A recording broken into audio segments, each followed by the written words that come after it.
खुशी अपनी माँ सुमन से बहुत प्यार करती थी। सुमन को मरे हुए कई साल बीत गए थे, लेकिन फिर भी खुशी अपनी माँ की मौत के सदमे से बाहर नहीं निकल पा रही थी। उसकी हालात देखते हुए उसके पिता राजेश ने एक माला नाम की औरत से दूसरी शादी कर ली, ताकि खुशी को माँ की कमी महसूस ना हो। माला भी खुशी को अपनी सगी औलाद की तरह ही प्यार करती, लेकिन खुशी अपनी सौतेली माँ को पसंद नहीं करती। उसे लगता कि माला ने उसकी माँ की जगह छीन ली है, जिसके चलते वो हमेशा अपनी सौतेली माँ पर नजर रखा करती। एक दिन वो अपनी सौतेली माँ को अपनी माँ सुमन के कमरे में जाता हुआ देखती है, तो वो पीछे जाती है और उससे कहती है, आपकी हिम्मत कैसे हुई मेरी माँ के कमरे में कदम रखने की? आज तो ये गलती कर दी, दोबारा कभी मत करना। इस घर में उनकी जगह लेकर आपका पेट अभी नहीं भरा, जो अब उनके कमरे को भी हथियाना चाहती हैं। लेकिन ये याद रखिए, जब तक मैं इस घर में हूँ तब तक मैं ऐसा कभी नहीं होने दूंगी। बेटे तुम गलत समझ रही हो, मैं तो बस इस कमरे की सफाई करने आई थी। बहुत गंदा हो गया था। मैं यहाँ रहने के लिए या कोई चीज चुराने नहीं आई थी। आखिर तुम्हें मुझसे इतनी नफरत क्यों है? मैं तो तुम्हारी माँ हूँ ना। माँ नहीं, सौतेली माँ। आप मेरी माँ नहीं है। मेरी माँ तो मुझे कब का छोड़कर जा चुकी है। आपको मेरी माँ बनने की कोई जरूरत नहीं है। आप सिर्फ मेरे पापा की पत्नी हैं। इससे ज्यादा इस घर पर आपका कोई हक नहीं है। खुशी की बात सुनकर माला की आंखों में आंसू आ जाते हैं। उन दोनों की सारी बातें उनसे कुछ दूर खड़ा राजेश सुन रहा था, जिसे सुनने के बाद वो उन दोनों के पास आता है और खुशी से कहता है, ये क्या तरीका है माँ से बात करने का? मैंने तुम्हें यही संस्कार दिए हैं क्या कि तुम अपने से बड़ों से ऐसे बात करो? जाने दीजिए, बच्ची है, गुस्से में बोल दिया होगा। आप जाइए यहाँ से। गलती मेरी है। मुझे सुमन के कमरे में ऐसे बिन पूछे आना ही नहीं चाहिए था। आगे से मैं इस चीज का ध्यान रखूंगी। मैंने तुम दोनों की सारी बात सुनी है, इसलिए इसकी गलतियों को छुपाने की कोशिश मत करो। तुम चाहे कितना भी प्यार दिखा लो इसे, लेकिन ये तुम्हें अपनी सौतेली माँ ही समझेगी। आज आपकी वजह से मेरे पापा ने मुझसे ऊंची आवाज में बात करी है। आपने एक बेटी और बाप के बीच में दीवार खड़ी कर दी। और क्या करना चाहती हैं आप? मुझे आपसे नफरत है, इसलिए ये प्यार का दिखावा आप मुझे मत करिए। खुशी इतना कहकर वहाँ से चली जाती है। समय बीतता है, लेकिन माला के प्रति खुशी के मन की नफरत खत्म नहीं होती। एक दिन वो रसोई से गुजर रही थी, तभी वो देखती है कि माला थाली में रखे हुए खाने में कुछ मिला रही है। तभी वो उसके पास जाती है। अरे बेटी तुम आ गई। मैं तेरे लिए ये खाना लेकर आ रही थी, लेकिन तू खुद ही आ गई। ये ले खाना खा ले। आज मैंने सब तेरी पसंद का ही बनाया है। वो क्या है ना कि मुझे अभी भूख नहीं है। एक काम करिए, ये खाना आप खा लीजिए। जब मुझे भूख लगेगी तो मैं दूसरी थाली लगा लूंगी अपने लिए। आप खा लीजिए, वरना ये खाना खराब हो जाएगा। नहीं, मैं ये खाना नहीं खा सकती हूँ। ये खाना मैंने तुम्हारे लिए निकाला है, इसलिए तुम्हें इसे खाना ही पड़ेगा। मुझे भी भूख नहीं है, मैं बाद में खा लूंगी। मुझे पता है कि आप नहीं खाएंगी, क्योंकि इसमें आपने कुछ मिलाया हुआ है, इसलिए मैं आप पर नजर रखती हूँ। आपका क्या भरोसा, झूठा प्यार दिखाकर मुझे मारने की कोशिश कर रही हो। तभी तो ये खाने में कुछ मिला रही थी और खुद खाने को तैयार नहीं है। क्या हुआ बेटी, तुम इतना क्या सोच रही हो? खाओगी कि नहीं ये खाना? अगर नहीं खाना है तो मैं इसे ढक कर रख देती हूँ। जब तुम्हारा खाने का मन हो तो इसे खा लेना। मुझे बाहर जाना है, थोड़ा काम है। अभी आती हूँ थोड़ी देर में। हाँ ठीक है, जाइए जाइए। मुझे बताने की जरूरत नहीं है आपको कि आप कहाँ जा रही हैं, कहाँ नहीं। खुशी की बात सुनकर माला वहाँ से चली जाती है। थोड़ी देर बाद वो अपनी पड़ोसन विनीता के साथ पहले मंदिर में दर्शन करने जाती है। उसके बाद सोनार की दुकान पर जाकर एक सोने का हार खरीदती है। ये सब कुछ खुशी, जो अपनी सौतेली माँ पर नजर रखने के लिए उनके पीछे आई होती है, देख लेती है, जिसे देखकर वो अपने मन में कहती है, मुझे तो पहले ही पता था कि इन्होंने मेरे पापा से सिर्फ पैसों के लिए शादी करी है। मुझसे तो ये सिर्फ प्यार का दिखावा कर रही है, वरना ये हार ये मेरे लिए लेती ना कि अपने लिए, क्योंकि जन्मदिन तो मेरा आने वाला है। थोड़ी देर बाद खुशी वहाँ से निकल जाती है और माला के पहुँचने से पहले खुद ही घर पहुँच जाती है। हॉल में बैठी वो अपने पिता के पास जाकर कहती है, पापा आप सिर्फ घर में बैठकर फोन चलाइए। कभी ये पता करने की कोशिश मत करिए कि आपकी पत्नी आपके पीठ पीछे क्या क्या कर रही है।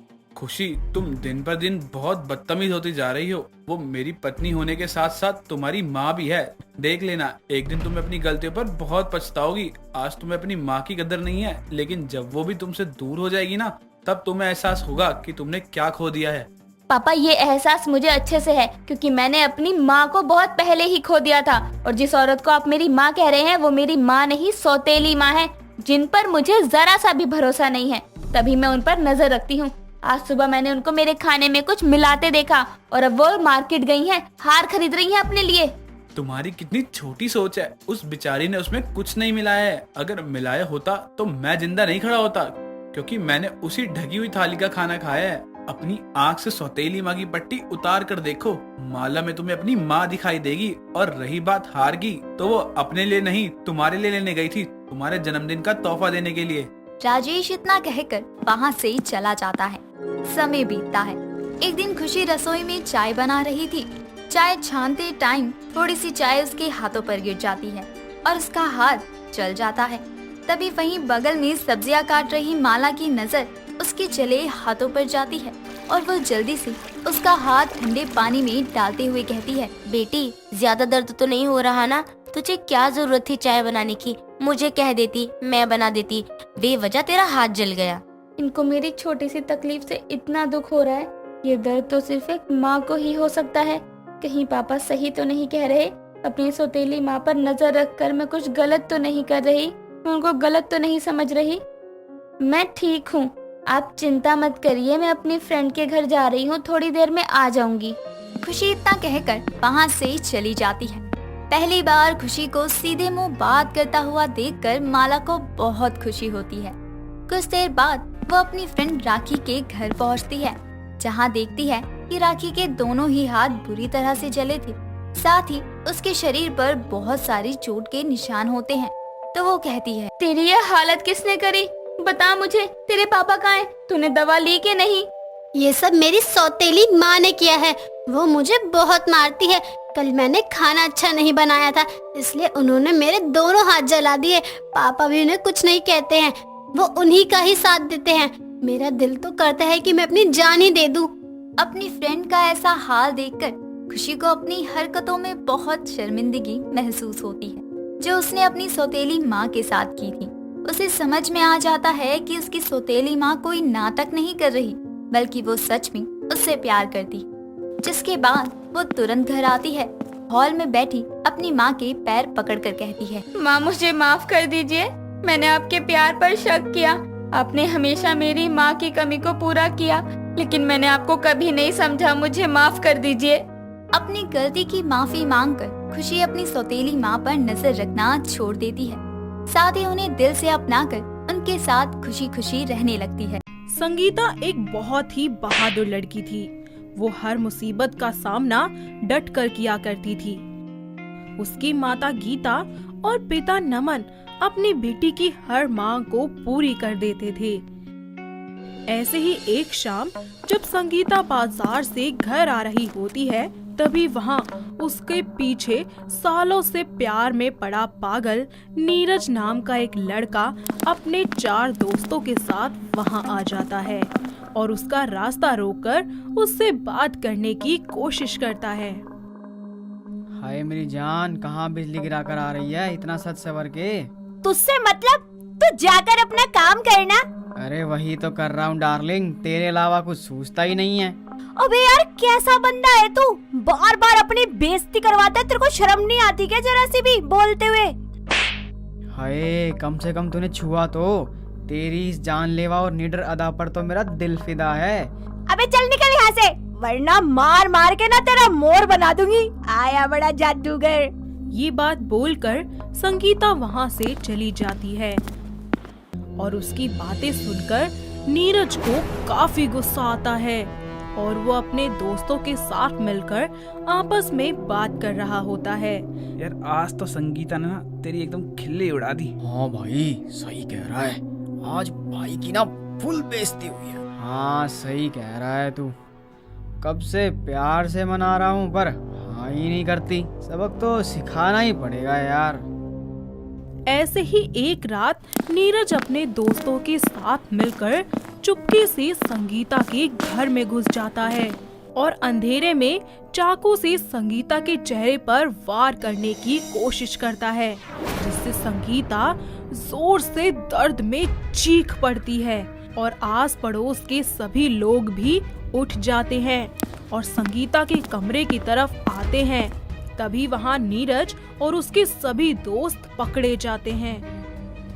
संगीता का चेहरा खून में लथपथ हो जाता है।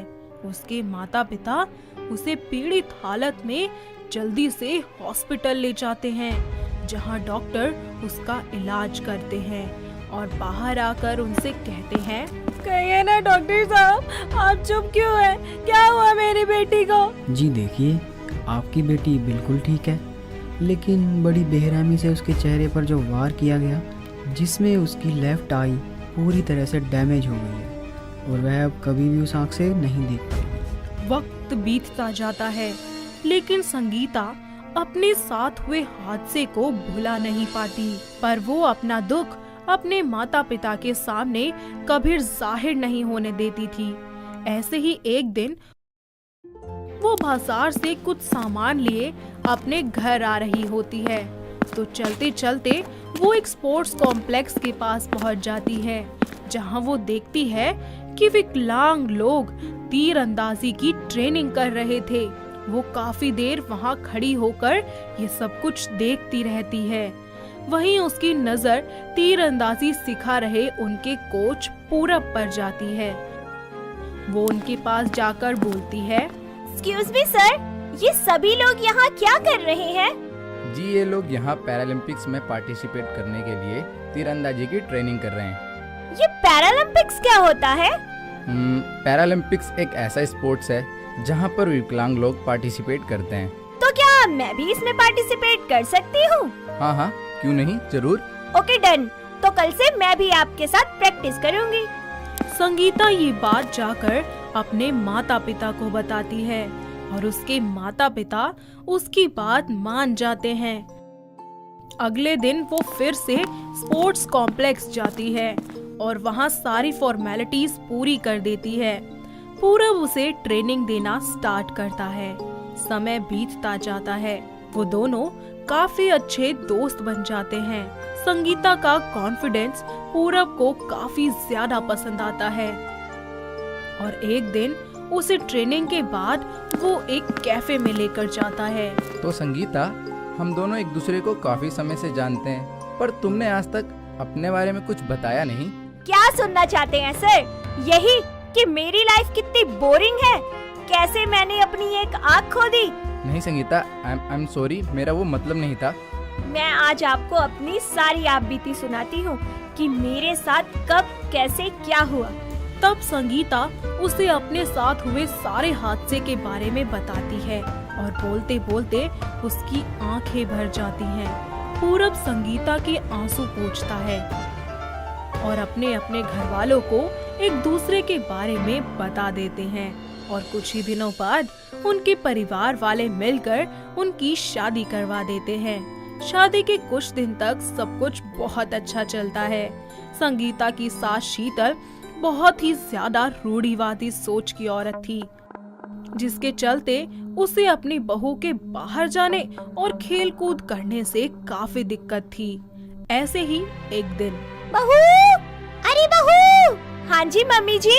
देख बहू, तू ना ये बाहर जाकर तीरंदाजी करना और ये खेल कूद करना बिल्कुल बंद कर दे। पर मम्मी जी, मुझे पैरालंपिक्स में जाकर अपने देश का नाम रोशन करना है।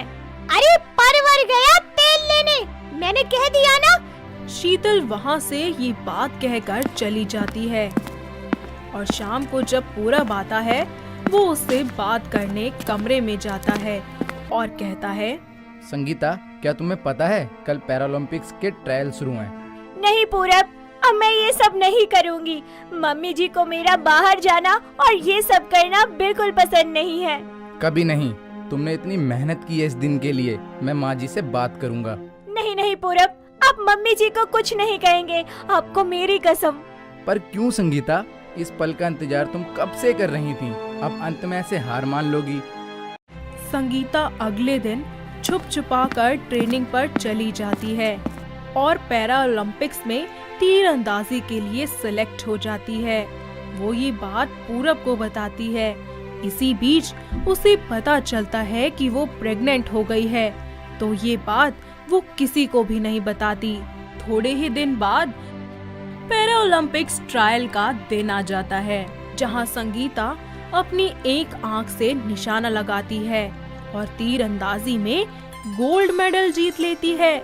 जब उसकी सास टीवी पर ये सब कुछ देखती है तो गुस्से से आग बबूला हो जाती है। जैसे ही संगीता और पूरब एक साथ घर लौटते हैं तो शीतल बोलती है, अरे रुक जा नालायक, कहाँ घुसी चली आ रही है? क्या हुआ माँ जी, आप खुश नहीं है मेरी जीत से? जरा भी नहीं, मैंने तुझे मना किया था ना कि तू नहीं जाएगी। बड़े महान समझ रही है खुद को ये गोल्ड मेडल लाके। जा, कचरा है मेरे लिए ये सब कुछ, निकल जा मेरे घर से। बस माँ, बहुत बोल लिया आपने, अब और एक शब्द नहीं कहेंगी आप। अरे एक क्यों, 100 कहूंगी इस कहानी को। बस माँ जी, भूलिए मत, जिसके बारे में आप ये सब बोल रही हैं वो और कोई नहीं, मेरी पत्नी है, जिससे मैं बहुत प्यार करता हूँ और उसके खिलाफ मैं कुछ भी नहीं सुन सकता। पूरब की बातें सुनकर शीतल को अपनी गलती का एहसास होता है और वो अपनी बहू से माफी मांगती है। थोड़े ही समय बाद संगीता एक बहुत ही प्यारे से बेटे को जन्म देती है। सभी परिवार वाले मिलकर नन्हे मेहमान का स्वागत करते हैं। तो दोस्तों, कैसी लगी आपको हमारे ये एक आंख वाली बहू? क्या आपके घर के आसपास भी है कोई ऐसी बहू? अगर हाँ तो हमें कमेंट करके जरूर बताएं। गरिमा बहुत ही तेज तर्रार और चालबाज लड़की थी, जो अक्सर ही अपने काम से बचने के लिए कोई ना कोई इमोशनल बहाना मारकर काम को टाल दिया करती थी। उसका भाई किशन, जो कि उसके इस रूप से बखूबी वाकिफ था, पर उसकी माँ रमा उसे बहुत प्यार करती थी और वो जब भी उसे कोई काम कहती तो गरिमा कोई ना कोई इमोशनल कहानी सुनाकर अपनी माँ को भी इमोशनल फूल बना देती थी। ऐसे ही एक दिन उसकी माँ उसे खाना बनाने को कहती है। बेटा गरिमा, तू आज खाना बना दे, मुझे बाजार जाके कुछ सामान लाना है। माँ, मैं बना तो देती, पर आज सुबह से ही मेरे सर में दर्द हो रहा है। मुझे डर है कहीं मैं चक्कर खा के गिर ना जाऊं। हाय मेरी लाडो, तेरे सर में सुबह से दर्द हो रहा है और तू मुझे अब बता रही है? माँ, मुझे लगा मैं आपको बताऊंगी तो आप भी परेशान हो जाओगे। अच्छा कोई बात नहीं बेटा, मैं किशन से कह देती हूँ, वो खाना बना देगा। मैं क्यों बनाऊंगा, ये बनाएगी। आपको मालूम नहीं ये नाटक कर रही है सिर्फ काम टालने के लिए। बस कर, मैं अपनी बेटी को अच्छे से जानती हूँ, वो झूठ नहीं बोलती। तू तो सारा दिन झूठ बोलता रहता है। जा अब जाकर काम कर। हाँ हाँ, जा रहा हूँ। गरिमा बेटा, अब तू जा अंदर आराम कर। इस तरह आए दिन गरिमा कोई ना कोई बहाना बनाकर काम करने से बचती रहती थी। ऐसे ही वक्त बीतता जाता है। एक दिन उसके लिए नितिन नाम के लड़के का रिश्ता आता है और दोनों परिवार वाले आपस में बात करके रिश्ता पक्का कर देते हैं और थोड़े ही दिनों बाद उन दोनों की शादी हो जाती है। उसकी सास तेजस्विनी बहुत ही कोमल दिल की औरत थी। अपने ससुराल में आकर भी गरिमा सबको अपनी इमोशनल बातें बोलकर काम से बचती रहती थी। ऐसे ही एक दिन उसकी सास तेजस्विनी उसे झाड़ू लगाने को कहती है। अरे बहू, बेटा कहाँ है तू? देख ना, घर में झाड़ू लगा दे, घर कितना गंदा हो रहा है। जी बाजी। अरे बेटा, तो बात क्या है जो तू इतने बुरे तरीके से रोने लगी? माँ जी, वो एक बार ना मेरी मामी घर पे झाड़ू लगा रही थी फ्लोर पर, और झाड़ू लगाते लगाते वो अचानक कब गैलरी में पहुंच गई और उनका पैर फिसल गया और वो नीचे गिर गई। हाय मोरी मैया, ये कैसे हो गया? वो मर गई क्या फिर? नहीं माँ जी, फिर वो हमसे नाराज होकर हमेशा के लिए चली गई और फिर कभी लौट कर नहीं आई। अब मैं जब भी झाड़ू देखती हूँ तो मुझे मेरी मामी की याद आती है। हाय बेटा, बड़ा बुरा हुआ तेरी मामी के साथ। चल कोई नहीं, तू रहने दे, मैं कर लूंगी बेटा। इस तरह वो अपनी सास को इमोशनल बहाना बनाकर अपने कमरे में जाकर आराम से सो जाती है और बेचारी उसकी सास घर का सारा काम खुद करती रहती। वक्त बीतता जाता है। गरिमा का आलस दिन पर दिन बढ़ता ही जाता है। एक दिन शाम को जब सभी डिनर करने के लिए डाइनिंग टेबल पर बैठे होते हैं, तभी नितिन कहता है, गरिमा, खाना तुम परोस दो, माँ के घुटनों में दर्द है। उनके साथ भी ऐसे ही हुआ था। क्या? किसके साथ क्या हुआ? चुप हो जाओ, ऐसे रो क्यों रही हो? रोना नहीं आएगा तो और क्या करूं? मुझे मेरी माँ की याद आ गई।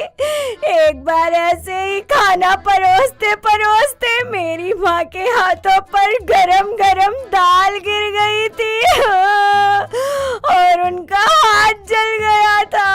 अब जब भी मैं किसी को खाना परोसते देखती हूँ या खुद खाना परोसती हूँ तो मुझे बहुत रोना आता है।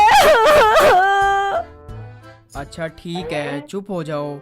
अभी तो तुम्हारी मम्मी ठीक है ना? लेकिन मम्मी की याद आ गई थी मुझे। अरे कोई बात नहीं बहू, मैं कर लूंगी बेटा, तू बैठ आराम से। नहीं माँ, बैठो, मैं परोस देता हूँ। और गरिमा, तुम भी हर बात पर मत रोया करो, अपना दिल थोड़ा मजबूत रखो। इस तरह वो एक बार फिर से सभी परिवार वालों का इमोशनल फूल बना देती है और किसी को भी उस पर शक नहीं होता। गरिमा बड़ी खुशी से अपने सुख के पल बिता रही थी। ऐसे ही एक दिन उसका भाई और माँ उससे मिलने उसके ससुराल आते हैं, जहाँ उसका भाई देखता है कि घर का सारा काम उसकी सास कर रही है। ये सब देखकर वो अच्छे से समझ जाता है कि गरिमा यहाँ भी काम से बचकर भाग रही है। वो उसकी सास के पास जाता है और उनसे कहता है, अरे आंटी, सारा काम आप क्यों कर रही हैं? गरिमा से कहिए ना, वो कर देगी। अरे नहीं नहीं किशन बेटा, मेरी बहू का दिल ना बड़ा कमजोर है, बड़ी नादान बच्ची है बेचारी। पर कमजोर दिल और खाने का क्या लेना देना, मैं समझा नहीं। बेटा, मुझे गरिमा ने बताया कि कैसे तुम्हारी माँ का हाथ जल गया और तुम्हारी मामी के साथ जो हुआ, मुझे बड़ा दुख हुआ बेटा ये सब सुनकर। तभी किशन तेजस्विनी को गरिमा की सारी सच्चाई बताता है, जिसे सुनकर उसके पैरों तले जमीन खिसक जाती है। थोड़ी देर बाद सब लोग जब वहाँ से चले जाते हैं, तब तेजस्विनी अपनी बहू को सबक सिखाने के लिए एक नई तरकीब लगाती है। ऐसे ही एक दिन वो रोते हुए अपनी बहू को आवाज लगाती है, बहू इधर आ बेटा।